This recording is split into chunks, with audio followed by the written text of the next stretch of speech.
कहानी का नाम है मन ही मन चाहने लगा था मगर भागवन। समय रात के करीब 12 बजे। सड़क पर कार बहुत तेज रफ्तार से दौड़ रही है, इतनी तेज कि कार का स्पीडोमीटर अपनी आखिरी सीमा पर कांप रहा है। आखिर गाड़ी इतनी तेज क्यों चल रही है? क्या चलाने वाला व्यक्ति नशे में है या फिर उसने जिंदगी से उम्मीद खो दी है और मरना चाहता है? क्या पता क्या बात है। देखते हैं कि आगे क्या होता है। कार के अंदर कौन है और वो किस हाल में है। कार के अंदर 2 लोग हैं, एक लड़की और एक लड़का। देखने में वो पति पत्नी लग रहे हैं। पति गाड़ी चला रहा है और उसके बगल में उसकी पत्नी बेजान पड़ी हुई है। समझ नहीं आ रहा कि वह जीवित है भी या नहीं। पति अपनी बगल में बेजान पड़ी पत्नी को बार बार देखते हुए रोते रोते ड्राइव कर रहा है। उसकी आंखों में आंसू भरे हुए हैं, जिसकी वजह से सामने का रास्ता भी साफ दिखाई नहीं दे रहा। फिर भी वह रफ्तार कम नहीं कर रहा। वह रोते हुए, सूर्या, सूर्या प्लीज़ मुझे छोड़कर मत जाओ। प्लीज़ सूर्या, तुम्हारे बिना मैं जी नहीं पाऊँगा। प्लीज़ सूर्या, एक बार देखो। वह उसका हाथ पकड़कर गिड़गिड़ा रहा है और साथ ही साथ गाड़ी भी चला रहा है।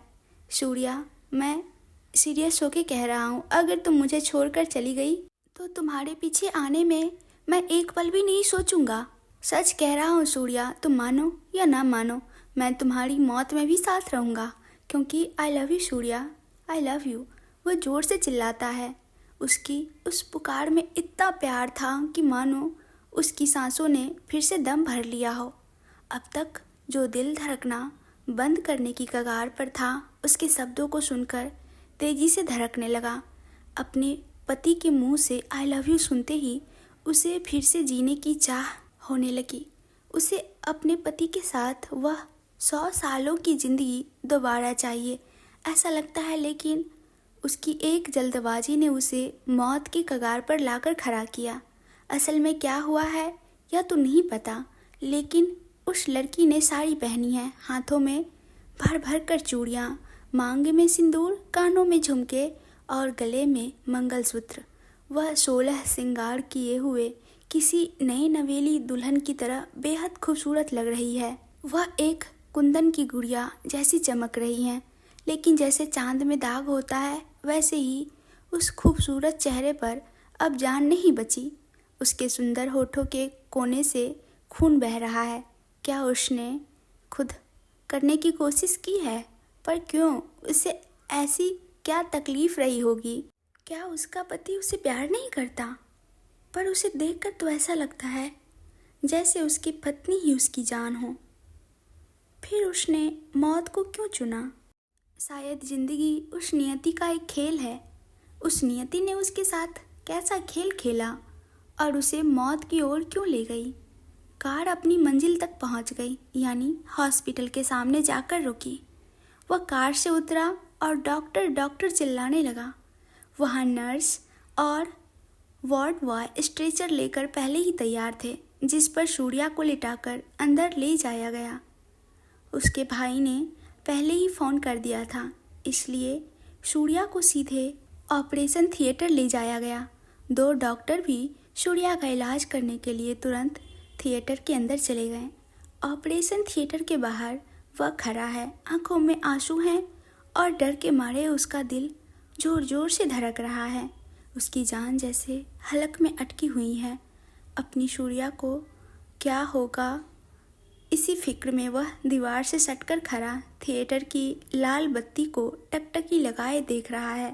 तभी वहाँ 4 लोग पहुँचे। उनमें से एक लड़की रोते हुए कहती है, भैया भैया, भाभी कहाँ हैं? वह बिना कुछ बोले दर्द से भरा हुआ हाथ उठाकर उस जलती हुई रेड लाइट वाले ऑपरेशन थिएटर की ओर इशारा कर देता है। उसे देख सबकी आंखों से आंसू छलक पड़ते हैं। उसमें से एक महिला बदहवास होकर गिरने लगती हैं, तो उसका पति उसे थाम लेता है और कहता है, अरविंदा, वह बुरी तरह से रो रही है।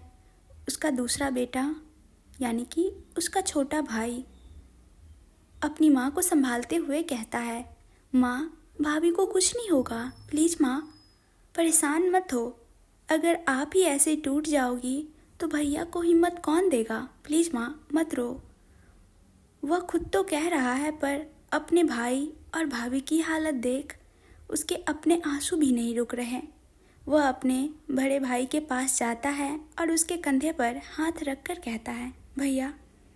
अब तक अपने दर्द को काबू में रखने की कोशिश कर रहा बड़ा भाई अचानक अपने छोटे भाई के गले लगकर फूट फूट कर रोने लगता है।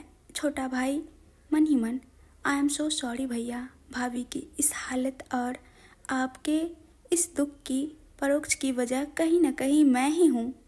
I am sorry, I am sorry. वह अपने भाई को कसकर गले लगा लेता है। कुछ देर बाद खुद को थोड़ा संभालते हुए हमारा हीरो अपने भाई से थोड़ा पीछे हटता है। तभी वहाँ एक नर्स आती है और दोनों भाइयों के एक ही जैसे रूप जुड़वा में देखकर एक पल के लिए चौंक जाती हैं। फिर संभल कर पूछती हैं, सर आप दोनों में से उस लड़की के पति कौन हैं? हमारा हीरो आगे बढ़कर कहता है, मैं हूँ। हमें आपकी डिटेल्स और साइन चाहिए। वैसे आपकी पत्नी का क्या नाम है? मिसेज सूर्यकांतम। ओह, तो हमारी हीरोइन का नाम है सूर्यकांतम, इसलिए हमारा हीरो उसे प्यार से सूर्या बुला रहा था। और आपका नाम विक्रम प्रताप वर्मा। ठीक है सर, यहाँ साइन कर दीजिए। कहते हुए वह कागजात आगे बढ़ाती हैं। साइन करते वक्त विक्रम का हाथ काँप रहा है।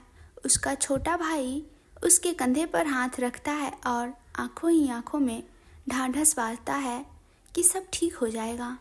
विक्रम साइन करके पेपर्स नर्स को दे देता है। विक्रम की माँ, पिता, बहन और भाई ऑपरेशन थिएटर के सामने कुर्सियों पर बैठकर बेहद दुखी है। विक्रम अभी भी दीवार से सटकर खड़ा अपने दर्द में डूबा हुआ है। तभी विक्रम के छोटे भाई को कुछ याद आता है।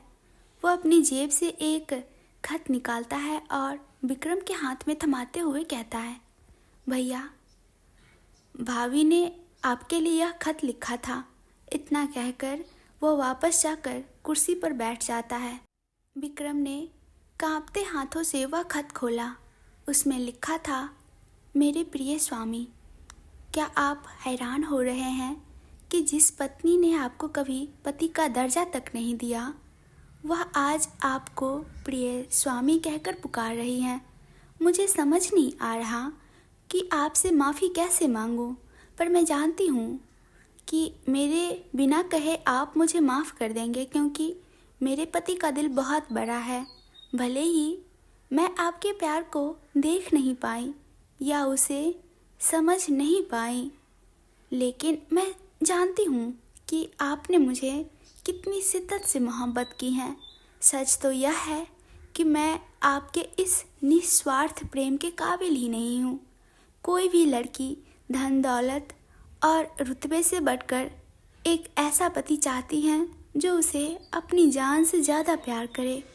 ना जाने पिछले जन्म में मैंने कौन से पुण्य किए थे जो मुझे आप जैसा महान और ऊंचे व्यक्तित्व वाला जीवन साथी मिला। मुझसे बहुत बड़ी भूल हो गई है।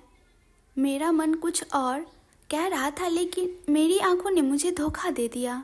अपने मन की बात सुनने के बजाय आंखों ने जो देखा उसी को सच मानकर मैंने खुद को छला ही, साथ ही आपको और आपके प्यार को ठुकरा कर हर पल आपको बहुत दुख पहुंचाया। मैं इसे गलती या चूक कहकर पल्ला नहीं झाड़ सकती, इसलिए भले ही आपने मुझे कोई सज़ा ना दी हो, पर मैं खुद को खुद ही सज़ा दे रही हूँ। इसके अलावा मैं और कर भी क्या सकती, क्योंकि मन तो लगा लिया था, मगर आपके साथ वह ज़िंदगी नहीं बांट पा रही। खत पढ़ना खत्म होते ही विक्रम के आंसू उस कागज़ पर गिर जाते हैं। जैसे ही विक्रम के हाथों से वह खत छूटता है, वह हवा में उड़ जाता है। आगे की कहानी सुनने के लिए कमेंट्स करके ज़रूर से ज़रूर बताइएगा।